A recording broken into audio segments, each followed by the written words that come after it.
The shuttle docked with a low hum, and Dr. Marin Calloway stepped onto Valith Ring Station with nothing but a single bag and a datapad full of welfare reports that nobody wanted her to read.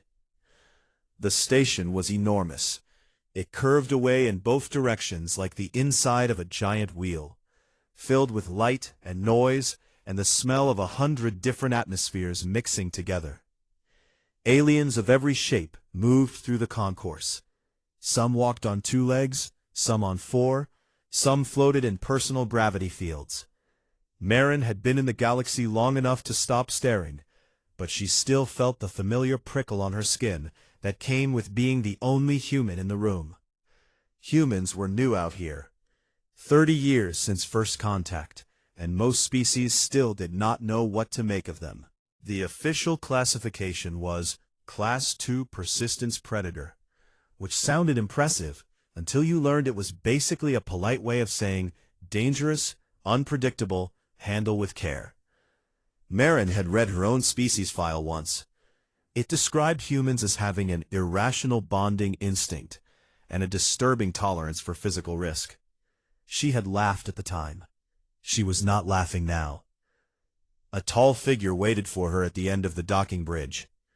Overseer Thiskal stood nearly 8 feet high, with a narrow insectoid body covered in pale chitin plates, and 4 long arms folded neatly behind her back.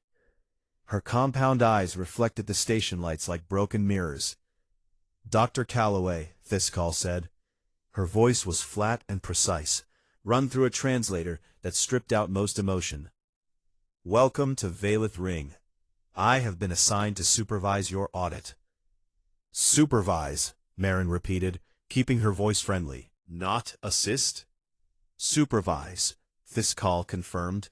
She did not blink because she could not blink. "The Council wants to ensure your visit proceeds without incident. Humans have a reputation." "For what?" Thiskal paused. "Getting attached." Marin smiled, but said nothing. She followed the Overseer into the station. The preserve occupied the lower levels of the station, a restricted zone that most residents pretended did not exist. It housed dozens of dangerous species seized from smugglers, collectors, and collapsed ecosystems across the sector. The hallways down here were colder, quieter, and lined with heavy blast doors every 50 meters. Warning signs in 12 languages covered the walls. Thiskal walked her through the main containment wing, explaining each bay with the enthusiasm of someone reading a grocery list. Armored lizards from Keth Prime, fungal predators from the Yen Nebula colonies. A swarm species that had to be kept in a magnetic bottle. Marin took notes, asked questions, and checked the environmental readings against welfare standards. Most of the bays were acceptable. A few needed adjustments. Nothing unusual. Then they reached the end of the corridor, and Thiskal stopped walking. "Bay 7 is restricted," she said. "You do not need to inspect it."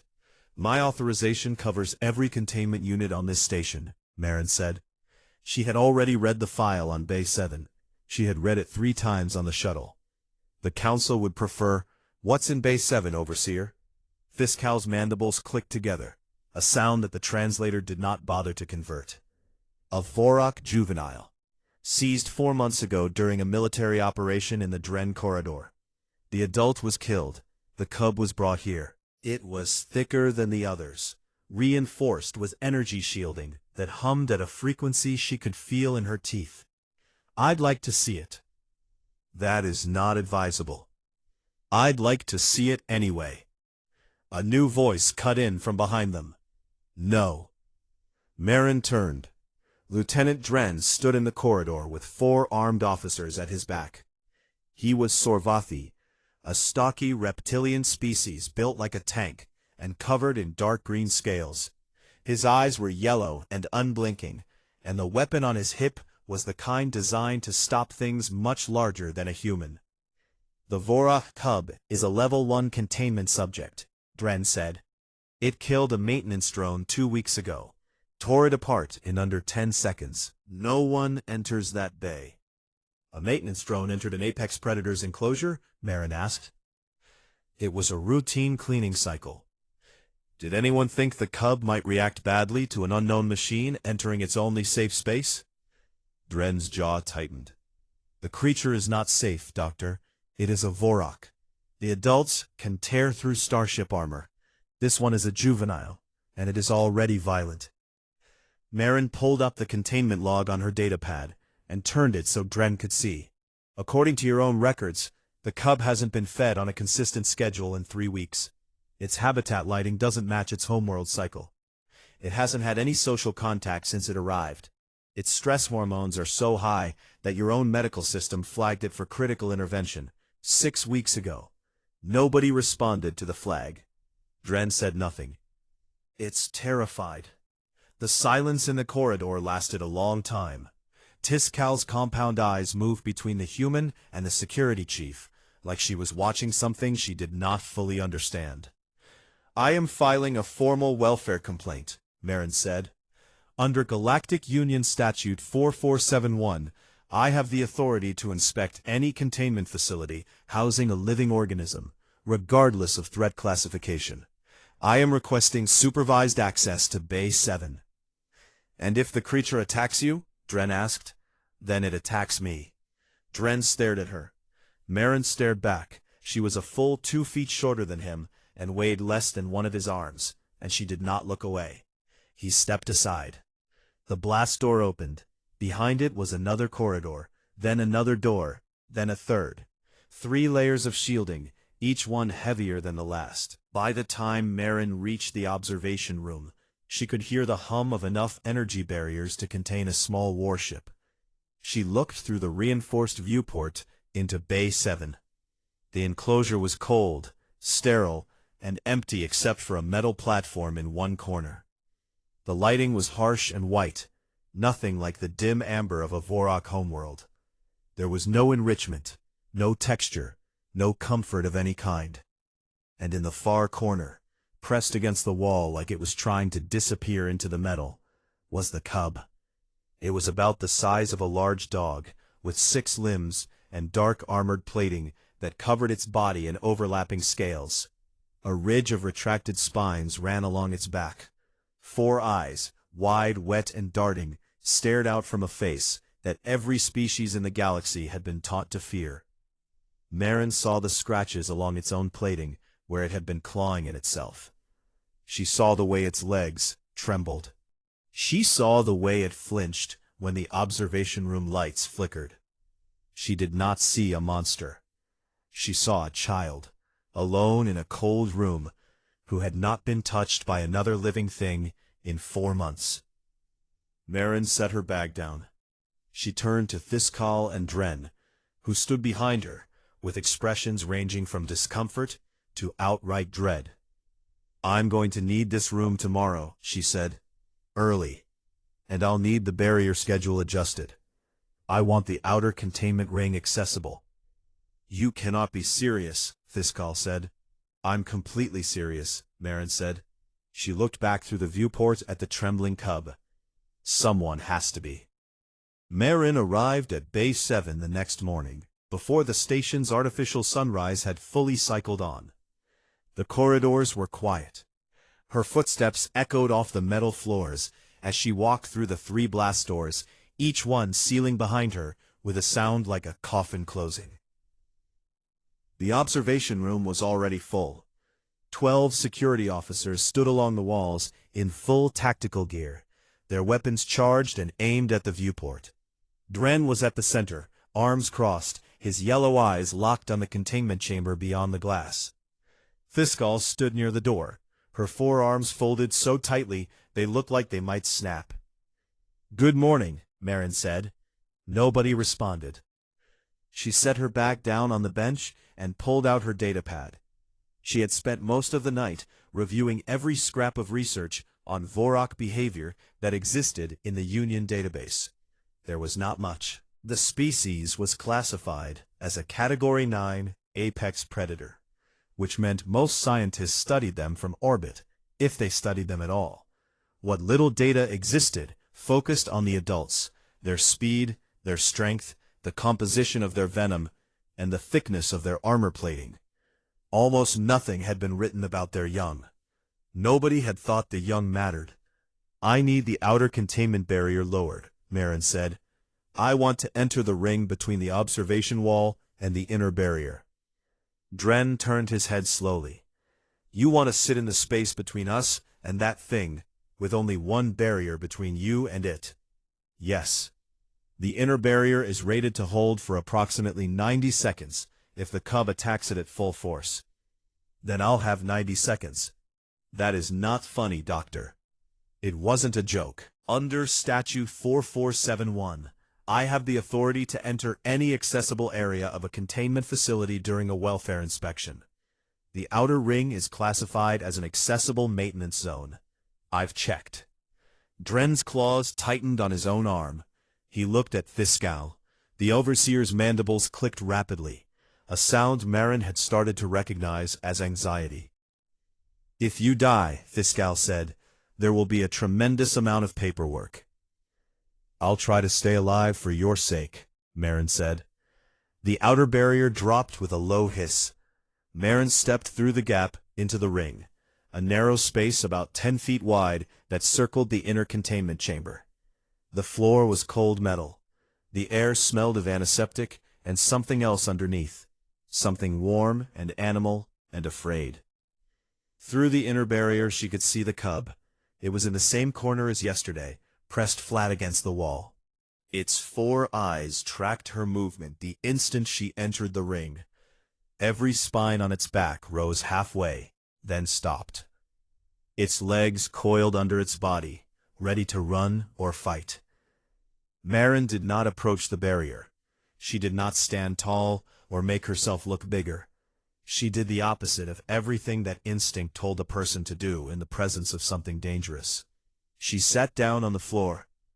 She crossed her legs, placed her hands open on her knees, and breathed. In and out, slow and steady.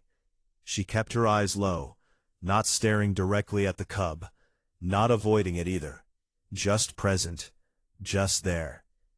Behind her through the observation viewport, she could feel 12 weapons pointed at the back of her head. She could hear the faint whine of Dren's sidearm cycling to maximum charge. She let it all go. It did not matter. The only thing that mattered was the small, terrified creature 10 feet away. Minutes passed. 5, 10, 20. The cub did not move. Its spine stayed half raised. Its eyes never left her. But it did not attack the barrier. It did not scream or snarl or throw itself against the walls the way the containment logs said it sometimes did at night. It just watched. Marin pulled out her datapad and began to read. Not to the cub exactly, but aloud, in a low, steady voice. It was a paper on deep space botanical surveys, the most boring thing she could find. The content did not matter. What mattered was the sound, a living voice, in a room that had been silent for months. An hour passed. The security team behind the viewport shifted and fidgeted. One officer asked Dren if they could lower their weapons. Dren said no. At the 90-minute mark, the cub moved. It was small, just a slight shift of its front legs, a repositioning of its weight, but it moved toward her. Then it stopped and pressed flat again, as if it had scared itself. Marin kept reading. Her voice did not change. Her body did not tense. She gave the cub nothing to react to, nothing to fear. At 2 hours, Fiskal's voice came through the comm. Dr. Calloway, your allotted inspection time has expired. Marin closed her datapad. She stood up slowly, keeping her movement smooth and predictable. She did not look back at the cub. She walked to the barrier gap, stepped through, and let it seal behind her. Well, Dren demanded, what did you accomplish? It moved, Marin said. It moved 2 inches. Yes, that's a start. She picked up her bag and walked toward the blast doors. The security team stared after her like she had just performed a magic trick they could not explain. That night, Fiskal sat in her office and recorded her daily log. She spoke into the console for a long time, describing the inspection in precise, clinical terms. The human entered the ring at 0647. The human sat on the floor. The human read from the datapad. The subject moved approximately 5 centimeters toward the human's position. Then she paused and added one more line. The human sat on the floor of a predator containment cell for 2 hours and did nothing. I am beginning to understand why the galaxy is afraid of them. She erased the line. Then she put it back. Marin returned the next day, and the day after that, and the day after that. Each morning she walked through the 3 blast doors, sat on the cold metal floor of the outer ring, and waited. She brought her datapad and read aloud. She adjusted the bay's lighting controls from the maintenance panel, dimming the harsh white to a soft amber that was closer to the Varrock homeworld spectrum. She fixed the feeding schedule, filing requests until the automated system delivered meals at consistent intervals instead of random ones. On the second day, the cub moved a full foot closer to the barrier. On the third day, it stayed near the barrier for the entire session instead of retreating to the corner. On the fourth day, it pressed its face against the inner barrier while she read. Its spines were fully retracted, flat against its back, smooth as river stones. Marin's breath caught when she saw it, because she knew what that meant. She had read every study, every field note, every scrap of data that existed on Varrock body language. Retracted spines meant the animal felt no threat. It meant safety. It meant trust. Dren, watching from the observation room, saw it too. He said nothing, but his grip on his weapon loosened for the first time in days. On the 5th day, the cub made a sound. It was low and soft, almost like a hum, vibrating through the barrier, so that Marin could feel it in the floor where she sat. She had never heard a Vorak make that sound. No one had. She checked her datapad, searched every database she had access to, and found nothing. She recorded it and added a note. Possible juvenile vocalization. Context suggests comfort or social contact seeking. No existing literature for comparison. First recorded instance. She saved the file and looked at the cub through the barrier. It was lying on its side now, 4 eyes half closed, the hum still rolling through its chest like a small engine. Its front paws were pressed against the barrier, right where Marin's hand rested on the other side. 2 inches of energy field separated them. Marin sat with it until her time ran out, and when she stood to leave, the cub rose with her and followed her along the barrier until it could go no further. It stood at the edge and watched her walk away, and for the first time it made a different sound, short, sharp, rising at the end. A call. It was calling her back. Marin paused at the blast door. She did not turn around, because she knew if she did, she would not be able to leave. Tomorrow, she said quietly, to no one and to the cub and to herself. I'll be back tomorrow. The blast door closed, and on the other side, alone in its cold metal room, the cub pressed itself against the barrier where the human had been and did not move until morning. On the 6th day, Marin filed her request. She submitted it through every official channel she could find. The Station Council, the Welfare Board, the Union Oversight Committee, and Fiscal's personal inbox.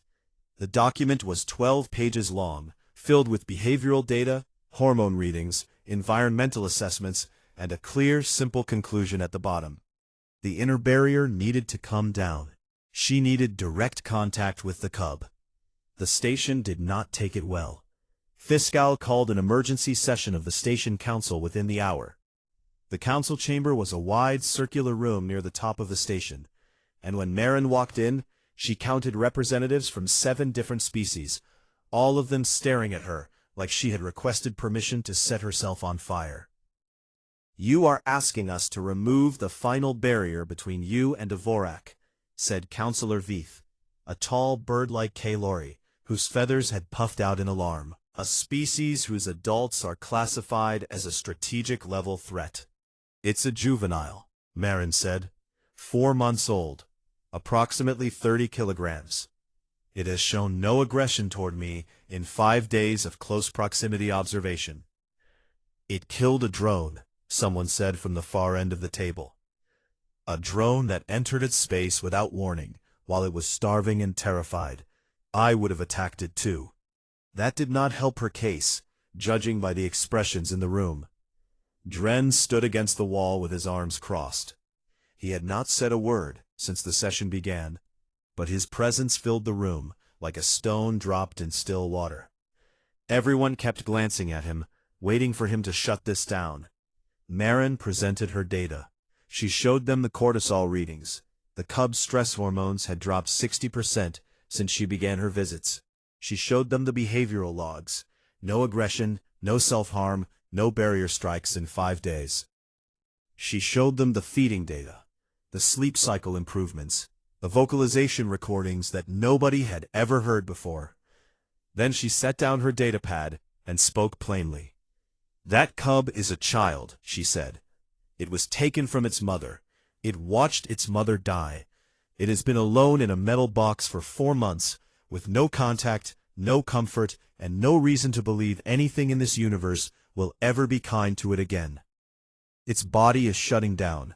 If we do nothing, it will be dead within 3 months. Not from injury, not from disease, from loneliness. The chamber was silent. I am not asking you to release it, Marin continued. I am asking you to let me sit with it. That is all. Just let me be in the same room. Counselor Veith's feathers slowly settled. And if it kills you? Then you were right, and I was wrong, and you can put that on my file. The vote was 4-3. Fiskal voted yes. Marin did not expect that. Dren was not a council member, but when the decision was announced, he stepped forward and said one thing. I will be in the observation room with a clear shot. If the creature makes any aggressive movement, I will fire. Is that understood? Understood, Marin said. I am not asking you, Doctor. I am telling you. I know. The next morning, Bay 7 was more crowded than it had ever been. 20 security officers lined the observation room. 3 medical teams waited in the corridor outside. Someone had brought a body bag, which Marin chose not to think about. She walked through the outer ring and stood in front of the inner barrier. On the other side, the cub was already there, pressed against the energy field, its 4 eyes fixed on her. Its humming filled the chamber. Lower the barrier, Marin said. The hum of the energy field changed pitch, wavered, and died. For the first time in 4 months, there was nothing between the Vorok cub and another living creature. The cub froze. Marin froze. In the observation room, every weapon in the building pointed at the small plated animal standing 6 feet from an unarmed human woman. Marin lowered herself to the floor. She crossed her legs. She placed her hands open on her knees. She breathed. The cub's legs were rigid, locked in place. Its eyes were wide. It had never been this close to a living thing without a barrier between them. Not since the day its mother was killed. Every instinct in its young body was screaming 2 things at once: run and stay. A minute passed, then 2, then 5. Dren's claw rested on the trigger of his weapon. His eyes did not blink. Beside him, an officer's hand was shaking so badly that the barrel of her rifle made small circles in the air. At the 7-minute mark, the cub took a step. It was slow, careful, and deliberate. One front paw extended, touched the floor where the barrier used to be, and found nothing. No shock, no resistance, no wall, just air. Another step, then another. The cub crossed the space between them like it was walking on ice, each movement testing the ground for traps. Its nostrils flared. Marin could hear it breathing, fast, shallow, scared. It reached her boots and stopped. Its nose dropped to the leather, and it sniffed, pulling in her scent with long, deliberate breaths. Then it moved up to her knee, her forearm, the edge of her sleeve, where her wrist met the fabric. And then it opened its mouth. In the observation room, Dren's entire body went rigid. 20 weapons shifted. A medical officer grabbed his emergency kit. The cub's mouth was full of teeth, rows of them, thin and sharp as needles, designed by evolution to pierce armor plating on creatures 10 times its size. Its jaw could exert enough force to crack bone. It bit down on Marin's sleeve, gently. Not her skin, not her wrist, the fabric. It held the loose edge of her sleeve between its teeth, the way a child holds the corner of a blanket. It did not pull. It did not tear. It just held on. Marin did not move. She did not flinch. She did not pull away. She did not gasp, or stiffen, or make any sound at all. Her heart was beating so hard, she could feel it in her throat. But her body was still. Perfectly, completely still. Security froze. 20 officers stood locked in place, weapons raised, fingers on triggers, waiting for the scream, waiting for the blood, waiting for the moment when instinct proved right and the predator did what predators do. It did not come. The cub held her sleeve for 10 seconds, 20, 30. Then it released the fabric and did something that no one in the observation room had ever seen a Vorak do. It pushed its head under her hand. Marin knew what this was. She had read about it in a single field report from 60 years ago, written by a researcher who had observed wild Vorak from a hidden position. Trust nesting, a behavior only seen between bonded family members, a mother and cub, siblings from the same clutch. The juvenile pushes its head beneath the elder's body, seeking warmth and contact and the simple primal reassurance that it is not alone. The cub pressed its armored skull into Marin's palm and went still. Marin let her hand rest on its plating. It was warm. She could feel the hum vibrating through its skull, through her fingers, up her arm, and into her chest. Up close, the plates were not the dull gray she had seen through the viewport. They were dark, yes, but threaded with thin lines of deep blue, like rivers seen from space. The cub's eyes closed, 2, then 4. It sank against her side, and its breathing slowed. And for the first time in 4 months, it slept. In the observation room, nobody spoke. Dren lowered his weapon. His hands were shaking, and he did not try to hide it. He set the weapon down on the console and stared through the viewport at the human woman sitting on the floor with an apex predator asleep against her hip. Beside him, Fiskal stood perfectly still. Her compound eyes reflected the image 1,000 times over. The small human, the sleeping cub, the hand resting on dark plating. "What is she doing?" one of the officers whispered. Fiskal did not answer for a long time. "She is being brave," she said finally. "In a way, I do not think we understand." Marin sat on the cold floor of Bay 7 for 3 more hours. She did not move. She did not check her datapad. She did not call for assistance or signal for the barrier to be raised. She sat with her hand on the cub's head and let it sleep, because she understood something that the rest of the station had not yet figured out. The cub had not attacked her. It had chosen her. In a galaxy that had shown it nothing but cages and cold metal and silence, it had found one creature that sat still long enough to be trusted, and it had held on. When the cub finally stirred, it lifted its head and looked up at her with all 4 eyes. It made the humming sound, louder now, steady and warm. Then it bumped its nose against her wrist and settled back against her side. Marin smiled. It was small and quiet, and nobody in the observation room saw it. But the cub felt the change in her breathing, and its spine stayed flat, and its eyes stayed soft, and it did not let go. The footage leaked on the 3rd day after contact. Nobody knew who did it. Dren launched an investigation that produced 14 suspects and no answers. It did not matter.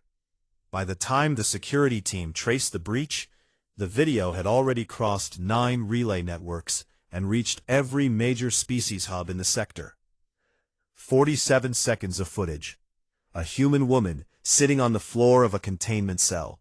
A Vorak cub, an animal the galaxy had agreed was one of the most dangerous creatures alive, biting her sleeve, pushing its head under her hand, and falling asleep. The galactic net lost its mind. Marin found out about the leak when Fiskal showed up at her quarters at an unreasonable hour, her mandibles clicking so fast they sounded like a broken engine. "You are trending," Fiskal said, in a tone that made the words sound like a disease. "On every network, in every language." The Kalori Broadcasting Authority has run the clip 19 times in the last 4 hours. Marin sat on the edge of her bed and watched the reactions scroll across her datapad. They came in waves, in 100 languages and 1,000 emotional registers. Fear was the loudest. A Sorvathi military analyst published a commentary within hours, and its core arguments spread like fire. Humans could pacify apex predators. Not with weapons, not with technology, not with force. With patience, with stillness, with something in their biology that made dangerous creatures trust them. The analyst called it psychological dominance disguised as compassion, and recommended that all species review their threat assessments of humanity immediately. A Valari science journal ran a more measured piece, calling the event unprecedented interspecies bonding, and requesting access to Marin's data. 3 xenopsychology departments from different worlds filed formal study proposals within the week.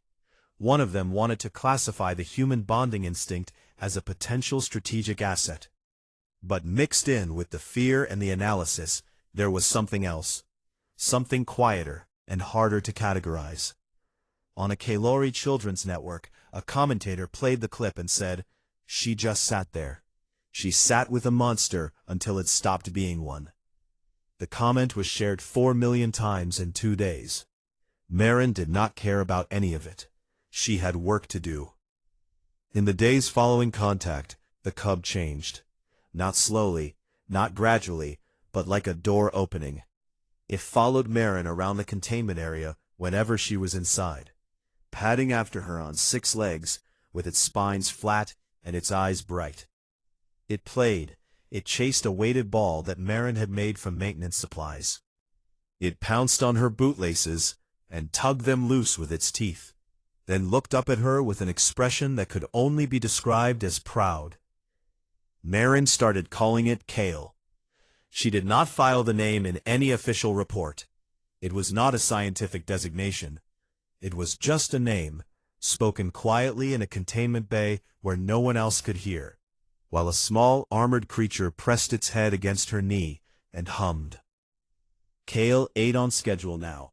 It slept through the station's night cycle for the first time since arriving. The self-harm scratches on its plating were healing over with new growth, thin, blue-threaded scales that were smoother and brighter than the old ones. Marin documented everything. The data was clear. Kale was recovering. Fiskal came to the observation room every day now, though she never admitted why. She stood at the viewport and watched Marin play with the cub, rolling the ball, letting Kale chase it, scratching the soft spot behind its lower jaw where the plating was thin enough to feel pressure. The cub would close all 4 eyes and lean into her hand, and its humming would rise until the floor vibrated. One afternoon, Fiskal spoke without being asked. "I do not understand humans," she said. She was not talking to Marin, who was inside the bay and could not hear her. She was talking to Dren, who stood beside her as he always did, watching, waiting, his weapon holstered, but close. "You don't need to understand them," Dren said. "I need to understand this," Fiskal said. She walks into a room with a creature that could kill her, and she sits on the floor and reads to it. She plays with it. She gave it a name. Why? The galaxy has 1,000 species, and none of them would do what she is doing. What makes humans different? Dren was quiet for a long time. Then he said, maybe they are just stupid. Fiskal looked at him. Or maybe, he said, they are the only ones brave enough to try.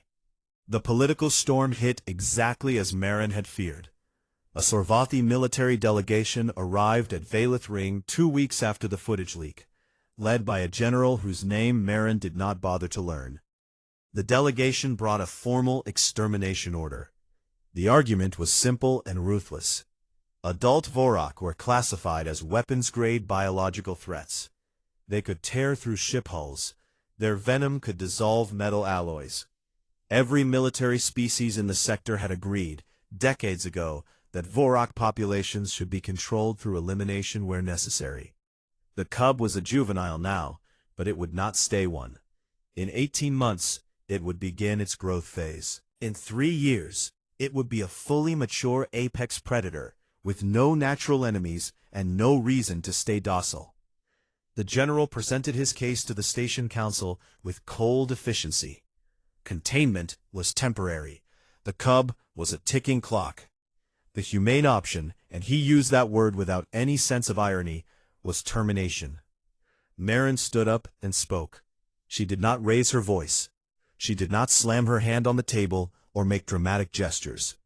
She stood in front of 7 alien counselors and a military general who outranked everyone on the station, and she spoke in the same calm, steady tone she used when reading to a frightened animal in a cold room. No species should be condemned for what it might become, she said. If that were the standard, none of us would survive it. Every species in this room evolved from something dangerous. Every one of us carries the capacity for harm in our biology.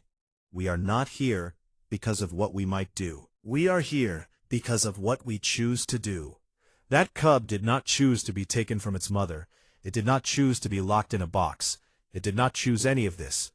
But when given the chance, when given even the smallest possibility of connection, it chose trust. It chose to be gentle. If we kill it for that, then we are the monsters, not it. The room was very quiet. The general opened his mouth to respond, and Dren stepped forward. Everyone looked at him. The security chief who had spent the first week with his weapon aimed at the cub. The soldier who had argued against every step Marin had taken. The man who had told her flat out that the creature was dangerous and always would be. I was ready to kill that animal for a week, Dren said. His voice was rough, like the words were being pulled out of him against his will. I had my weapon charged every time the human entered that bay.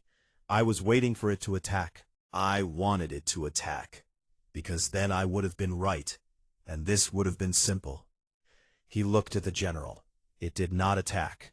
The human was braver than all of us, and she was not even brave. She was just kind. The general stared at him. Lieutenant, you are a combat veteran.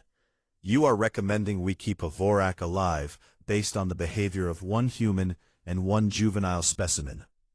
I am recommending, Dren said, that we stop making decisions based on fear. The council did not vote that day. The general demanded a review period. Marin was ordered to continue her observations and submit weekly reports. The extermination order was not approved, but it was not withdrawn either. It hung over Bay 7 like a blade, waiting to fall. That evening, Marin went to the containment bay alone. Kale was waiting for her at the spot where the inner barrier used to be. It chirped when it saw her, the short rising call that it only made when she arrived, and bounded toward her on 6 legs. She sat on the floor. Kale climbed into her lap, which was absurd because it weighed 30 kilograms, and its armor plating was not comfortable. But it turned in circles 3 times, and settled against her chest, and hummed. Marin put her arms around it and held on. I'm going to fight for you, she whispered into the warm plating. I promise. Kale hummed, and did not understand the words, and did not need to. It understood the arms, and the warmth, and the heartbeat, and the fact that the human always came back. That was enough. The vote came on a Tuesday.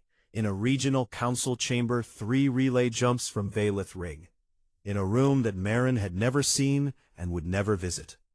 She heard the result from Fiskal, who walked into the containment bay observation room at midday with her mandibles still for once, her compound eyes reflecting something that Marin could not quite read. "The extermination order has been overturned," Fiskal said. The vote was 11-4. Marin was sitting on the floor of Bay 7, with Kale sprawled across her legs. The cub had grown in the past month, heavier, broader, its plating thicker and threaded with deeper lines of blue. It was awake, but calm, one paw resting on Marin's wrist, its humming vibrating through the floor. 11-4, Marin repeated. "Your behavioral data was cited as the primary factor." 3 council members referenced the footage directly. The Kalori delegate gave a speech about it that apparently made several attendees emotional, though I cannot confirm this because I was not present, and Kalori emotions are difficult to verify. Marin let out a breath she did not realize she had been holding. She looked down at Kale. The cub tilted its head and bumped its nose against her chin. "You're going to be fine," she said softly. Kale chirped. It did not know what had happened, or how close it had come to dying in a cold room, because the galaxy was too afraid of what it might grow into. It only knew that the human was here, and the human's voice was warm, and everything was quiet and safe.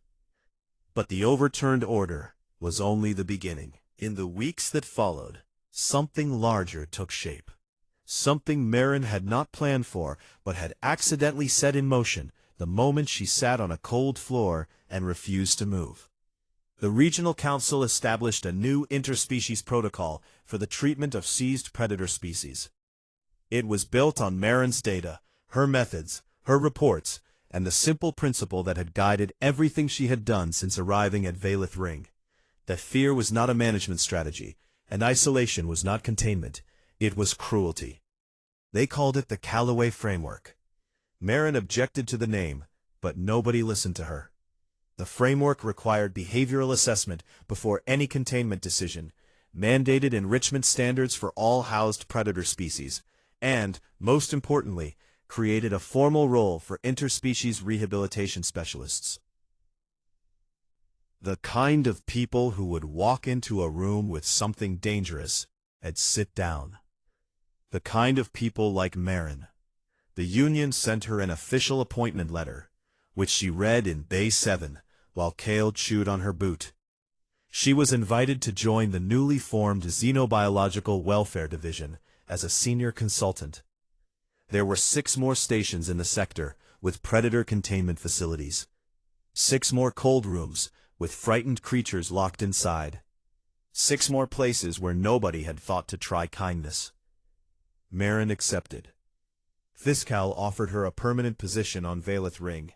She declined, gently, because she knew there was more work to do elsewhere. But she made one condition for her new role, and she made it in writing, filed through every official channel, stamped and sealed and recorded. Kale would come with her. The station council debated this for exactly 1 day before approving it, partly because Marin's legal argument was flawless, and partly because Dren told the council, in his own words, that if they tried to separate the human from the cub, they would have a bigger problem than a Vorak on their hands. On the day Marin left Valeth Ring, the station felt different. She could not explain how. The corridors were the same. The lights were the same. The mixed-species crowd still flowed through the concourse in its endless, noisy current. But something had shifted, like a bone that had been out of place for years and had finally been set right. She walked through the main concourse with her bag on one shoulder and Kale beside her on a light tether. The cub moved with a steady, rolling gait, its 6 legs carrying it smoothly over the polished floor. Its spines were flat. Its 4 eyes scanned the crowd with calm curiosity, not fear. When the noise grew loud or the crowd pressed too close, it bumped its head against Marin's hip, and she rested her hand on its plating, and they kept walking. Aliens parted around them. Some stepped back in open fear, pressing against the walls, their eyes wide at the sight of a Vorak moving freely through a public space. Others stopped and stared, with something closer to wonder. A human and a predator walking side by side, neither one afraid, neither one aggressive. Just two creatures moving through the world together. Near the shuttle docks, a small alien child peered out from behind its parent's leg. Marin did not know the species. Something small and soft-furred, with round, dark eyes. The child stared at Kale with the intense fascination that children of every species seem to share. No fear, just curiosity. Marin knelt down. She kept one hand on Kale's back and let the cub lean forward, sniffing toward the child with slow, careful breaths. The parent flinched and reached for their child, but the child was already stretching out a small, trembling limb. Its fingers touched Kale's snout. Kale made a sound. It was not the hum. It was not the call. It was something new, a short, bright chirp that rose and fell like a note of music. Marin had never heard it before. No one had. In all the centuries of Vorak study, in all the fear and distance and weapons pointed at the species, no one had ever been close enough to hear a Vorak make a sound like that. The child laughed, a high, clear sound that cut through the noise of the concourse like a bell. The parent pulled the child back, but the child was still laughing, and Kale was still chirping, and for a moment the entire concourse went quiet, as 100 different species watched a predator and a child speak a language that neither one had learned and both understood perfectly. Marin stood up and kept walking. She did not look back because she did not need to. Kale was beside her. The shuttle was ahead. There were 6 more stations, 6 more cold rooms, 6 more frightened creatures waiting in the silence for someone to sit down. Above the concourse, on the observation deck that overlooked the main level, Fiskal stood with her forearms folded behind her back and watched the human and the cub disappear into the docking corridor. She had prepared a final log entry. She had written it 3 times, deleted it twice, and rewritten it again. She spoke it now, quietly, into the recorder on her wrist. I asked Dr. Calloway why humans do this. Why they reach toward things that can hurt them. Why they sit with monsters. Why they insist on offering their hand to creatures the rest of the galaxy has given up on. Fiskal paused. Below her, the concourse had returned to its normal rhythm. The spot where the child had laughed was already filled with new travelers, new noise, new movement. But the silence of that moment still hung in the air like a held breath. She said it was not complicated. She said, someone has to go first. Fiskal watched the docking corridor seal shut behind the human and her cub. I am beginning to think the galaxy underestimates what that costs, and what it builds. She ended the log and turned away from the viewport. The station hummed around her, vast and busy and unchanged. But Fiskal was changed. She knew it, the way she knew the chemical composition of her own blood, with certainty, without understanding, and without the ability to go back. Somewhere out in the black, a shuttle pulled away from Valith Ring and angled toward the transit lane. Inside, a human woman sat in a passenger seat with a data pad in one hand and a Vorak cub curled in the seat beside her, its head on her thigh, its spines flat, its 4 eyes closed. Across the galactic net, the footage still circulated. 47 seconds, playing on loop in 100 languages, on 1,000,000 screens, in the quiet moments between wars and trade disputes, and the ordinary business of a galaxy that was still learning how to be less afraid. A small human woman, a cold metal floor, a creature built by evolution to kill, holding on to her sleeve like it was the only safe thing in the universe. The comments section, in every language the galaxy had ever spoken, kept asking the same question. What are humans made of? The galaxy did not have an answer yet, but in a shuttle pulling away from a station on the edge of contested space, a woman rested her hand on the warm plating of a sleeping cub and hummed a tuneless melody that vibrated through them both. And the answer, if anyone had thought to look, was simpler than anyone expected. They were made of the thing that sits still when everything else runs, the thing that reaches out when everything else pulls away, the thing that says, to a frightened creature in a cold room, "Tomorrow I will come back."